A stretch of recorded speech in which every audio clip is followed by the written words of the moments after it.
ஆதாமுடைய 7ஆம் தலைமுறை ஏனோக்கு. சரியா? ஆண்டவரோடு நம்ம பழக பழக நீங்கள் கவனிங்களேன், சிலர் நீங்கள் தூரத்தில் இருந்து பார்க்கும்போது பிரமிப்பாக பார்ப்பீங்க. பக்கத்தில் பழக பழக பேச்சு கொஞ்சம் கொஞ்சமாக மாறும். அப்புறம் சும்மா சாதாரணமாக பேசுவீங்க.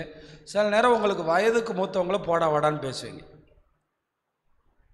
இது ரொம்ப கேவலமான நடைமுறை. மாணவர்களே, ஆண்டவரோடு சஞ்சரித்தவன் ஏனோக்கு.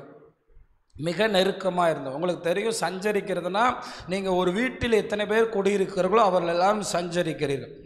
ஆனால் ஆண்டவரோடு சஞ்சரிக்கும் போது ஏனோக்குக்கு கிடைத்தது என்ன தெரியுமா? நியாயத்தீர்ப்பை குறித்த பயம். நியாயத்தீர்ப்பு ஒன்று இருக்கிறது என்கிற நடுக்கம். ஆண்டவர் நியாயத்தீர்ப்பிலே கொண்டு வந்து நிறுத்துவார் என்கிறதான உணர்வு. தேவனோடு நெருங்க நெருங்க தேவ பயம் உண்டாகும். தேவனோடு நெருங்க நெருங்க நியாயத்தீர்ப்பை குறித்து பயம் உண்டாகும். தேவனை விட்டு தூரமாகும் போது துன்மார்க்கர்களுக்கு நியாயத்தீர்ப்பு எட்டாத உயரம். சொல்லுவோம் பார்த்தீங்களா வாலிபத்தில், அதெல்லாம் ஒன்றும் நடக்காதுடா, அதெல்லாம் ஒன்றும் செய்யாதுடா, அது ஒன்றும் செய்யாது. ஆனால் வேதம் நமக்கு தெளிவாக சொல்லுது, ஆமாம், எல்லாத்தையும் தேவன் நியாயத்தில் நிறுத்துவார்னு போன வாரமே சொன்னேன். அப்போ நீங்கள் தேவனோடு நெருங்கும் போது தான் அந்த பயம் வருது. அந்த தேவனோடு நெருங்கும் போது தான் நியாயத்தீர்ப்பு ஒன்று இருக்குது அப்படிங்கிறத நம்ம கவனிக்கிறோம். தேவனுடைய ஆலயத்தில் போக்குவரத்துமா இருந்த ஒரு துன்மார்க்கனை கண்டேன். அவன் 100 வயசு வரை உயிரோடு இருந்தான். அவன் இருந்து எண்ணத்துக்கு அவன் அடக்கம் பண்ணப்பட்டதையும் அவன் நினைக்கப்படாமல் போனதையும் நான் கண்டேன் அப்படின்னு ஞானி எழுதுறார். இவ்வளவு அறிவை படைச்ச உருவாக்கப்பட்ட ஞானி சாலமோன் பிற்காலத்தில் ஆண்டவருடைய தொடர்பை இழந்ததினால் நியாயத்தீர்ப்பை குறித்த உணர்வை இழந்தான். எதை இழந்துட்டான்? நியாயத்தீர்ப்பை குறித்த உணர்வை இழந்துட்டான். எதை இழந்துட்டான்? அப்படியே பார்க்க போகிறோம். ஆமாம், ஆபிரகாமிலிருந்து சேத்து வழியாக உருவான 7ஆம் சந்ததி ஏனோக்கு. அவர் தேவனோடு பழகினார். அவருக்கு நியாயத்தீர்ப்பை குறித்து பயம் வந்துச்சு. ஆபிரகாமிலிருந்து காயின் வழியாக ஒரு 7ஆம் சந்ததி, அவன் பேர் லாமேக்கு. எப்படி வந்து நிற்கிறான் பாருங்க, கரெக்டாக 7ஆம் நம்பரில் வந்து நிற்கிறான். இவனுக்கு நியாயத்தீர்ப்பை பற்றி ஒரு பயமே இல்லை. நம்ம யூத் மாதிரியே இருக்கான். அட்ரா, யாரா பார்க்குறா, கத்தர்லாம் எங்கடா இருக்காரு, அதெல்லாம் பார்க்க போகிறது இல்லைடா, போட்டு தள்ளுறா, அடிடா, முடிடா, ஜாலியாடுறா, என்ஜாய் பண்ணுறா, ஹாப்பியாடுறா. இவன் யாரு? லாமேக்கு, உலகத்தின் 2வது கொலை செய்தவன். என்ன கொலை செஞ்சான்? அப்போ உலகத்தின் முதல் கொலை செய்தவன் இவனுடைய அப்பாவுடைய அப்பாவுடைய அப்பாவுடைய அப்பாவுடைய அப்பா, 6வது அப்பா. சரியா? 5வது அப்பா, 6வது ஆதாம். அப்போ இவன் 2வது கொலை. இவன் 2வது கொலை பண்ணதுக்கு இவன் சொல்கிற காரணத்தை கவனிங்க, எடுத்துக்கொள்ளுங்க. ஆதியாகமம் எடுத்துக்கொள்ளுங்க. 2வது கொலை பண்ணுறதுக்கு இன்றைக்கி நீங்களும் நானும் சொல்கிற அதே காரணத்தை அவனும் சொல்கிறான். ஆமாம், ஆதியாகமம் 4ஆம் அதிகாரம் எடுத்துக்கொள்ளுங்க. நிறைய பேர் தங்களோட அறிவு, தங்களோட தாளந்து, தங்களோட பெரிய வெயிட்டு எல்லாத்தையும் வீட்டுக்காரம்மாட்ட தான் காட்டுவாங்க. இன்னும் கொஞ்சம் பேர் காதலில் காட்டுவாங்க. என்ன காட்டுவாங்க தெரியுமா? ஆமாம், எங்கள்கிட்ட வந்து பாருங்கள், எப்படி இருக்கோம் தெரியுமா, அப்படி இருக்கோம் இப்படி இருக்கோன்னு சொல்லுவான். இந்த மாதிரி நம்ம பேசுகிறதெல்லாம் பார்த்து நிறைய பெண்கள் ஏமாந்தே போகுது. நிறைய நேரத்தில் நம்ம பேச்சு. இப்போ இவர் தங்களோட வீரத்தை லாமேக்கு தன்னோட 2 மனைவிகள்கிட்ட தான் காமிச்சிருக்கான். பல நேரம் இந்த ஆம்பளைங்க வீரத்தை ஃபுல்லாக யார்கிட்ட தான் காட்டுறாங்க? மனைவிகிட்ட தான் காட்டுறாங்க. அதே மாதிரி இவனும் அப்படியே தான் காமிச்சிருக்கான். பெரிய ஆள். சில குடிகாரங்களை பார்த்தீங்களா, எப்பயுமே நைட்டு வந்து மனைவி அடித்து அடித்து அடித்து அடித்து அவளை காலுக்கு கீழே வச்சுருப்பாங்க சாகுற வரை. நிறைய வீடுகளில் நான் அதை பார்க்குறேன். தப்பி தவறி ஒரு வார்த்தை பேசிட்டானா அன்றைக்கி நைட்டு கலவரம். அன்றைக்கி நைட்டு என்னது? அன்றைக்கி நைட்டு என்னது? கலவரம். சரி, இப்போ இவன் கூப்பிட்றான் பாருங்க, மனைவிகளெல்லாம் கூப்பிட்றான், வாங்க வாங்க வாங்க வாங்க. என்னமோ நம்ம சபையை கூப்பிட்ட மாதிரி எப்படி கூப்பிட்றான் பாருங்க. லாமேக்கு தன் மனைவிகளை பார்த்து, ஆதாளே சில்லாலே நான் சொல்வதை கேளுங்கள். லாமேக்கின் மனைவிகளே, ஆமாம், ஐகானிக் வேற என்னவா, லாமேக்கின் மனைவிகளே என் சத்தத்துக்கு செவி கொடுங்கள். எனக்கு காயம் உண்டாக ஒரு மனுஷனை கொன்றேன். இந்த வார்த்தையை படிக்கும்போது பதறுது. நான் கவனிங்க, நீங்கள் கோழி ஏதாவது கொல்ல போனீங்கன்னா மிஸ் ஆயிடுச்சுன்னா குதிக்கும்ல, அந்த வாலிபனை கொல்லும்போது அவனை ட்ரை பண்ணியிருக்கான், திருப்பி லாமேக்கை தாக்கியிருக்கான் உயிர் காப்பாற்றுறதுக்கு. இதை நீங்கள் எப்படி படிச்சிங்க? அதாவது நம்மளை சாகக்கூடாது, நம்ம பிழைக்கணும்னு சொல்லி அன்னைக்கு 900 வருஷத்துக்கு மேலே ஆயுசு நாள், கெட்டி ஆயுசு. இந்த நேரத்தில் இந்த லாமேக்கு ஒரு வாலிபனை பிடிச்சி கொல்ல பார்க்குறான். கொல்ல பார்க்கும்போது அந்த வாலிபன் தன் உசுரை காப்பாற்றுறதுக்காக அவனை அடிச்சிருக்கான். ஆனால் லாமேக்கு என்ன செய்ய மாட்டேங்கிறான், விட மாட்டேங்கிறான். எனக்கு தழும்பு உண்டாக ஒரு வாலிபனை என்ன செய்தேன், கொலை செஞ்சேன். ஆண்டவரோடு பழகுனவன் நியாய தீர்ப்பை பற்றி பேசுகிறான். ஆண்டவரோடு பழகாதவன் என்ன செய்கிறான், சகோதரனை பகைக்கிறதே கொலைன்னு ஆண்டவரோட பழகுனவன் நடுங்குறான். ஆண்டவரோடு பழகாதவன் கத்தி எடுத்து குத்துறான். சகோதரனுக்கு விரோதமாக பேசவே பயப்படுறான். ஆண்டவரோடு பழகுனவன் நம்ம ஆண்டவருடைய பிள்ளைங்கன்னு நினைக்கிறான். ஆண்டவரோடு பழகாதவன் எத்து காயம் உண்டாக அடிக்கிறான். நம்ம காயம் உண்டாக ஒருத்தனை கொலை பண்ணுறான். நடந்தது என்ன, அடுத்த வசனத்தை பாருங்க. அவன் ஏன் கொலை பண்ணேன்னு ஒரு காரணம் சொல்கிறான். காயினுக்கு 7 பலி சுமருமானால் லாமேக்குக்காக 77 பலி சுமரும் என்றான். அப்போ இங்கே என்ன கவனிக்கிறீங்க, ஆண்டவர் காயினை எவனாவது தொட்டா அவன் மேலே என்ன சுமரும். அப்போ காயின்னு கொலை பண்ணுறான், அவனுக்கு எதுவுமே வரல, அவனுக்கு 7 பழி சுமருமா நீங்கள் காயினை கொண்டீங்கன்னா. இது கர்த்தர் சொன்னார். இதை நல்லா தெரிஞ்சுக்கிட்டான். இன்றைய வாலிபர்கள் தப்பு செய்கிறதுக்கு வாய்ப்புகளை நல்லாவே தேடுகிறார்கள். சபையிலிருந்து கேட்டா சொல்றா காயின் செய்யலையா. இப்போ நான் முடிக்கும் போது பாருங்க, லாமேக்கை காயினை எங்கே கொண்டு வந்து நிறுத்துறாரு. கேட்டா சொல்றா காயினே கொலையா பண்ணிட்டு 7 பலி சுமருன்னு கர்த்தர் சொல்லலையா. இந்த கர்த்தர் ரொம்ப நல்லவர், ரொம்ப ரொம்ப நல்லவர், ரொம்ப ரொம்ப ரொம்ப நல்லவர், ரொம்ப ரொம்ப ரொம்ப நல்லவர். என்ன காயின் கிட்ட சொன்னாரு, நீ உன் தம்பியை கொண்டதுனால உன்னை எவன் பார்க்குறானோ உன்னை கொல்லுவான்டா அப்படின்னு சொன்னார்.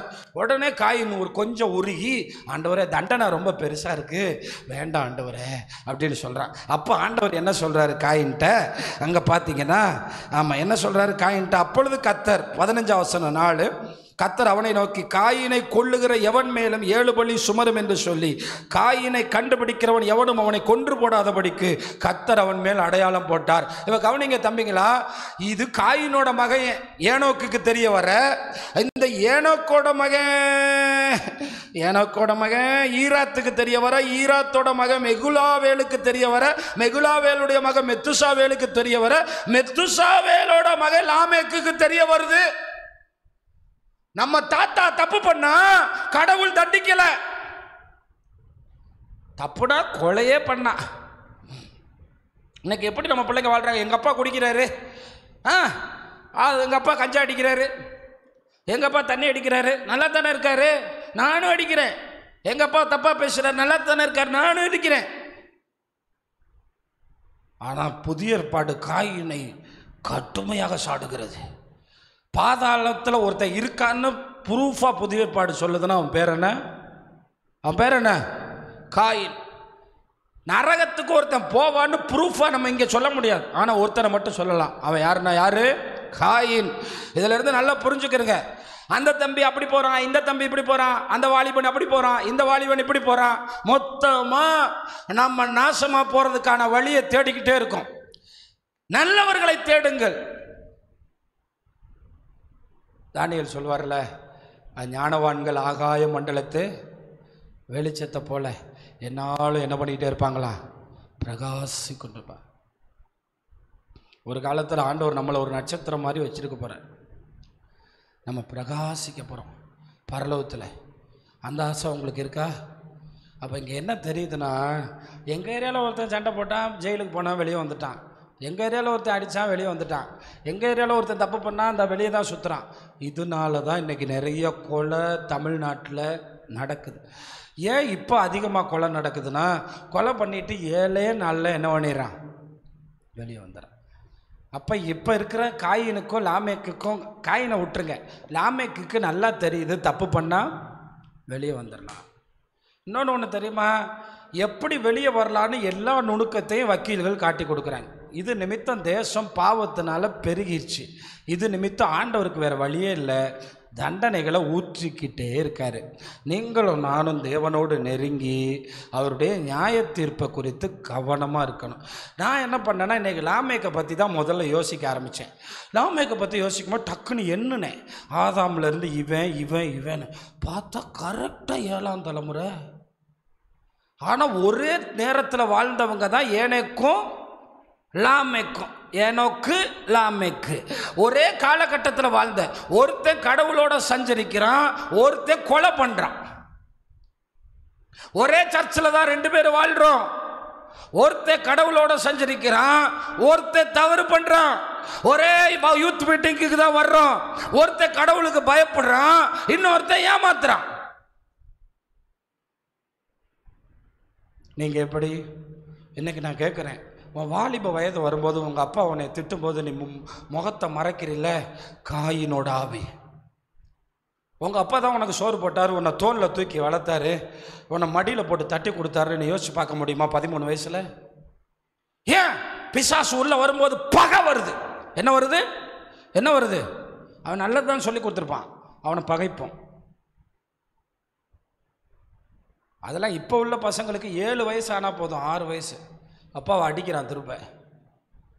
என்ன கேட்குற தேவனுடைய பிள்ளைகளே, பிசாசு இன்னைக்கு மனிதர்களுக்கு விரோதமாக பயன்படுத்துகிற ஆயுதம் பகை, பாவம்.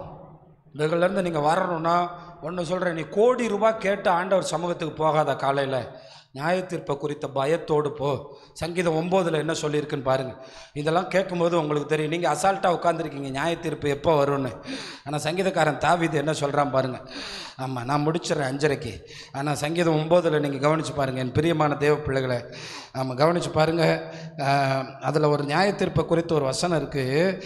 7ஆம் வசனம், கர்த்தரோ என்றென்றைக்கு இருப்பார், என்றென்றைக்கு இருப்பார், தம்முடைய சிங்காசனத்தை நியாய தீர்ப்புக்கு ஆயத்தம். ரெடி ஆயிடுச்சு. ஸ்டாலினுக்கு பதவி ஏற்பு விழாவுக்கு அப்படியே எலெக்ஷன் முடியும் போதே ரெடி ஆயிரும்ல, அங்கே மேடை மண்டபம் எல்லாம், அது மாதிரி ரெடி ஆயிடுச்சு. எப்பயோ போய் நிற்க வேண்டியதுதான். என்ன போட்டிருக்கா? ஆயத்தம் பண்ணுவார்னு போட்டிருக்கா, இதில் ஏற்படுத்தி இருக்கிறாருன்னு போட்டிருக்கா. உங்கள் பைபிளில் என்ன போட்டிருக்கு? ஆயத்தம் பண்ணினார்னு போட்டிருக்கு. அடுத்த வசனத்தை பாருங்க, அவர் பூச்சக்கரத்தை நீதியாய் நியாயம் தீர்த்து சகல ஜனங்களுக்கும் செம்மையாய். ஆமாம், இப்போ கேட்குறங்க, தாவீதுட்ட எனக்கு பிடிச்ச விஷயம் என்ன தெரியுமா? 10-20 மனைவியை வச்சுக்கிட்டு எப்படித்தான் ஆண்டவரை நேசிச்சானோ தெரியாது. ஆனால் அதே ஃபார்முலாவை அப்பாட்ட இருந்து கற்றுக்கிட்டு 20,000 மாற்றினானா. அதுவும் இந்த 1000 தாவீதுகிட்ட இருந்த ஒரே ஒரு ப்ளஸ் பாயிண்ட் என்னன்னா, அவன் கட்டின நிறைய மனைவிங்க யூத குலத்தை சேர்ந்தவங்க, இஸ்ரேல் மக்களை சேர்ந்தவங்க. பத்சேபால் ஒரு தேவனுக்கு பயந்தவள். இது நிமித்தமா அவனுடைய வாழ்க்கை கொஞ்சம் கட்டப்பட்டுச்சு. அங்கேயோ தேவனோடு பழகிறதுக்கு வாய்ப்பே இல்லை. அதனால தான் சொல்கிறேன், உங்கள் வீடு தேவனோடு பழகிற இடமா இருக்கணும். உங்கள் வீட்டில் இன்றைக்கி எத்தனை கிறிஸ்தவங்க ஒரு ப்ரேயர் ஹால் இருக்குது வீட்டில்? ப்ரேயர் ஹால் எங்கள் வீட்டில் தூங்குறதுக்கே இன்றைக்கி பிரச்சனையாக இருக்கும். நம்ம வாழ்க்கையில் இவைகளெல்லாம் சரியாகணும். நம்ம வீட்டில் ஒரு ஜெப அறை இருக்கணும். நம்ம வீட்டில் தேவனோட தனிப்பட்ட உறவு இருக்கணும். தேவனோடு பேசுகிற நேரம் இருக்கணும். அப்போ தான் இந்த வசனம் புரியும். பூச்சக்கரத்துக்கு அவர் என்ன செய்வாரா? நீதியாக தீர்ப்பு செய்வார். அவர் தம்முடைய நியாய தீர்ப்பை ஆயத்தம் பண்ணார். அதனால் இந்த சின்ன வயசில், ஆமாம், உங்களுக்கு சொல்லிக் கொடுக்குறவங்க நிறைய வாலிபர்களை நான் கண்டிப்பேன். அடுத்த வாரம் வரமாட்டான். நரகத்துக்கு தானே போகிறதுக்கு ரெடி ஆகுறான். எங்கே போக ரெடி ஆகுறான்? புத்திமதிகளை கேட்காதவன் மூடன் என்று வேதம் சொல்கிறது. நான் எச்சரிக்காமல் இருந்தால் உன் முடிவு மோசமாக இருக்கும். அப்போ நீங்கள் உங்களை எச்சரிக்கிறேன், தவறான வழிக்கு போகாத.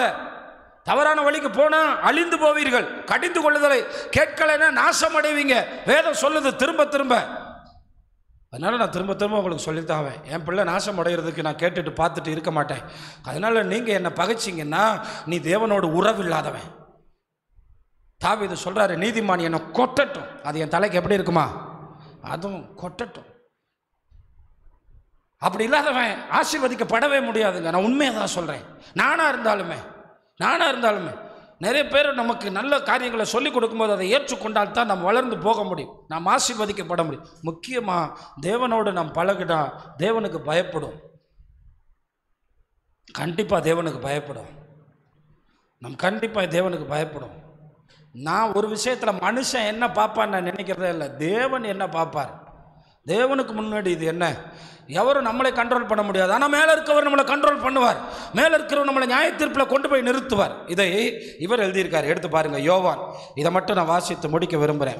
ஒன்று யோவான், நம்ம இதை மட்டும் எடுத்துக்கொள்ளுங்க. 1 யோவான் 3ஆம் அதிகாரம் 10ஆம் வசனத்தில் பாருங்கள். நாம் ஒருவரில் ஒருவர் அன்பு கூற வேண்டும் என்பதே நீங்கள் ஆதி முதல் கேள்விப்பட்ட விசேஷமாக இருக்குது. உங்கள் வீட்டில் என்ன விசேஷம்னு எனக்கு தெரியல, ஆனால் விசேஷமே இதுதான். பைபிளில் இருக்க விசேஷமே இதுதான். என்ன விசேஷம்? நீங்கள் ஒருவரில் ஒருவர் இதை ஏன் நேசிக்கலைன்னா அவனை திருப்பி ஆண்டவர் எப்படி நேசிப்பார்னு எனக்கு தெரியல. அவர் தான் சொல்லியிருக்கார் 12ஆம் வசனத்தில், பொல்லாங்கனால் உண்டாயிருந்து. காயின் யாரால் உண்டாயிருந்தானா? பிசாசால் உண்டாயிருந்து. உங்களை சொல்ல போனால் பிசாஸ் பேய் மகன். அவன் பிசாசினால் உண்டாயிருந்து தன் சகோதரனை கொலை செய்த யாரை போல் இருக்க வேண்டாம்? காயினை போல் இருக்க வேண்டாம். அவன் எது நிமித்தம் அவனை கொலை செய்தான்? அவன் கிரிய பொல்லாததாக இருக்கான். அதை பற்றி அவன் பார்க்கவே இல்லை. ஒரு நாள் கூட பார்க்கல. ஐயோ நம்ம மோசமாக இருக்கோமே, நம்ம தம்பியை பகைக்கிறோமே, நமக்குள்ள தேவையில்லாத மோசமான அதை பற்றி எங்கே பார்க்க? அவன் காணிக்கே அவரே ஏற்றுக்கிட்டார். அது எப்படி ஏற்றுக்கலாம்? அது எப்படி அங்கீகரிக்கலாம்? இப்போ நீங்கள் ஒரு முடிவு எடுத்துருக்கீங்க. நான் வந்து இடையில நின்றா உங்களுக்கு என்ன வரும் சொல்லுங்கள்? ஆண்டவர் ஒரு முடிவு எடுத்திருக்காரு. நம்ம யாருங்க அவர் முடிவை தடுக்கிறதுக்கு? அவர் என்ன முடிவு எடுத்திருக்காரு? ஆபேலோட பழியை இவன் எந்த டிபார்ட்மெண்ட்டில் போய் நிற்கிறான் பாருங்க. எந்த டிபார்ட்மெண்ட்டில்? இப்போ ஆண்டவருக்கு இந்த ஆட்களை எப்படி இருக்குன்னு பார்த்துக்கிறேன். அவன் எது நிமித்தம் அவனை கொலை செய்தான்? தன் கிரியைகள் பொல்லாததான். அதை பற்றி அவன் பார்க்கவே இல்லை. அவன் பார்த்ததில்லை. ஏன்னா அவன் பிறந்து அவனை ஆறீராரோ ஆட்டும்போது அவனுக்கு தெரியாது. ஏன்னா அப்போ அவன் சிட்ட குழந்தை. ஆனால் அவங்க தம்பி ஆட்டும்போது தான் அவனுக்கு தெரிய வரும். என்ன, ஒரு ஊரில் நான் ஒரு கதை, உண்மையான சம்பவம். என்னென்னா, குழந்தை பிறந்த உடனே இந்த 2வது குழந்தை அவங்க அப்பா அம்மாக்கள் ரொம்ப நேசிக்கிறத பார்த்துட்டு குழந்தைகளுக்கு ஒரு காயின் ஆவி வந்து இறங்கும். ரொம்ப ஜெபிக்கணும். அதோட வீட்டில் தங்கச்சி பாப்பா பார்த்துக்க, நாங்கள் கடைக்கு போயிட்டு வரோன்னு சொன்ன உடனே, நீ இருக்கிறதுனால தானே என்னை நேசிக்க மாட்டேங்கிறாங்கன்னு சொல்லிட்டு டேப்பை திறந்து விட்டு கொன்றுச்சான். இது நடந்த சம்பவம். அந்த குழந்தைக்கு எப்படி இவ்வளோ பெரிய மோசமான எண்ணம் வந்துச்சுன்னு கேட்டிங்களா? பிசாசினால் உண்டாயிருந்து. சில நேரம் நம்ம ஏன் இப்படி பிஹேவ் பண்ணுறோம்? கேவலமாக பண்ணுறோம். ஆமாம், நம்ம இப்படி பண்ணுறோன்னு நமக்கே தெரிய மாட்டேங்குது. பிசாசினால் உண்டாயிருந்து. நம்ம ஏன் இப்படி அடுத்தவங்க குறைகளையே பார்த்துக்கிட்டு இருக்கோம்? நம்ம எவ்வளோ கேவலமானதை செஞ்சுக்கிட்டு இருக்கோம். ஆண்டவருடைய சமூகத்துக்கு வெளியே ஆண்டவர் பேசும்போது அந்த வார்த்தைக்கு முன்னாடி நம்ம நிற்க முடியல. நான் என்ன சரி பண்ணணும்? ஆண்டவருடைய வார்த்தையின்படி என்ன சுத்தம் பண்ணணும். வாலிபன் தன் வழியை எதனால? அவருடைய வசனத்தின்படி காத்துக்கொள்றீங்களா? காத்துக்கொள்றீங்களா? வசனத்தை காத்து நடக்கிறீங்களா? நீங்க நீதியா இருக்கீங்களா? அடுத்த வசனம் என்ன சொல்லுது பாருங்க. என் சகோதரரே, உலகம் உங்களை பகைத்தால் நீங்க ஆச்சரியப்படாதீங்க. காயின் உங்களை பகைச்சிட்டு போறான், அவன் அப்படித்தான் இருப்பான். அதை பற்றி கண்டுக்கிறாதீங்க. என்ன? ஆமாம், நாம் சகோதரரிடத்தில் அன்பு கூறுகிறபடியால் 14ஆம் வசனம், மரணத்தை விட்டு நீங்கி ஜீவனுக்கு உட்பட்டிருக்கிறோம் என்று அறிந்திருக்கிறோம். சகோதரரிடத்தில் அன்பு கூறாதவன் எத்தனை வருஷம் ஆனாலும் நித்திய ஜீவனை சுதந்திரிக்க மாட்டான். ஆணித்தரமாக சபைக்கு சொல்கிறேன், நித்திய ஜீவனே கிடையாது. எச்சரிப்பாக சொல்கிறேன். அதனால டீச்சரை பகைக்கிறீன்னா என்ன ஆவி உனக்கு? ஆமாம், டீச்சர் உன்னை போட்டு வெளுத்தாலும் வாங்கிக்க. நான் சொல்கிறேன், அவனுக்கு இன்றைக்கி 85,000 ரூபா சம்பளம் கிரெடிட் ஆகுது. வாங்கிட்டு உன்னை அடிக்கிறான்னா உன் மேலே பாசம் இல்லாமல் அடிக்கிறான். என்ன, அவன் கூப்பிட்றான். அதுக்காக மரண அடி அடிக்கிறான்னா என்ன, உன்னை கொலை பண்ண பார்க்குறான்னா அது ஏதோ காய்மகாரமாக பண்ணுறான். அவனுக்குள்ளே என்ன ஆவி? அதனால் சொல்கிறேன், அவனுக்குள்ள காயினோட ஆவி வந்துருச்சு. இதில் ரொம்ப கவனிக்க, காயினோட ஆவிக்கு மட்டும் இடம் கொடுத்துடவே செய்யாதீங்க. இந்த உலகம் எங்கிலும் அந்த காயினோட ஆவி தான் மதவாதத்திலையும், ஆமாம், எளியவர்களை ஒடுக்குகிறதும் ஜாதி வேறுபாடுகளையும் கிறிஸ்தவர்களை நசுக்குகிறதையும். இன்னைக்கு குஜராத்தில் நான் செய்தி பார்த்தேன். ஒரு கிறிஸ்தவ ஹாஸ்பிட்டலில் போய் தாக்குறாங்க. என்னையா அகோரமாக அடிக்கிறாங்க. அந்த ஹாஸ்பிட்டலில் ஒரு நற்கிரியை தானே நடக்குது. அடித்து உள்ளே இருக்கிற பெண்களையும் தாக்குகிறார்கள். இன்றைக்கு காயின் ஆவி கிரியை செய்கிறதுனால சபைக்குள்ளே அந்த காயின் ஆவி அவங்களுக்குள்ளே இருக்காமல் இருக்கணும்னா இயேசுவோட நெருங்கிப்பார். ஒன்று அவர் நேசிக்கும் போது புரியும், என்னையே நேசிக்கிறார் ஐயா, இந்த பாவியவே நேசிக்கிறார் ஐயா. என்னையே நேசிக்கும் போது நான் அவரையும் எல்லாரையும் நான் நேசிக்காமல் எப்படி இருக்கிறது? அவரோட கொஞ்சம் டைம் ஸ்பெண்ட் பண்ணி பாருங்கப்பா. உலகத்தில் ரொம்ப விலையேறப்பெற்ற டைம் நீ இயேசுவோட செலவு பண்ணுறதான். அதை செஞ்சு பார்த்தா நியாய தீர்ப்போம் எட்டும் தூரத்தில் இருக்கும்.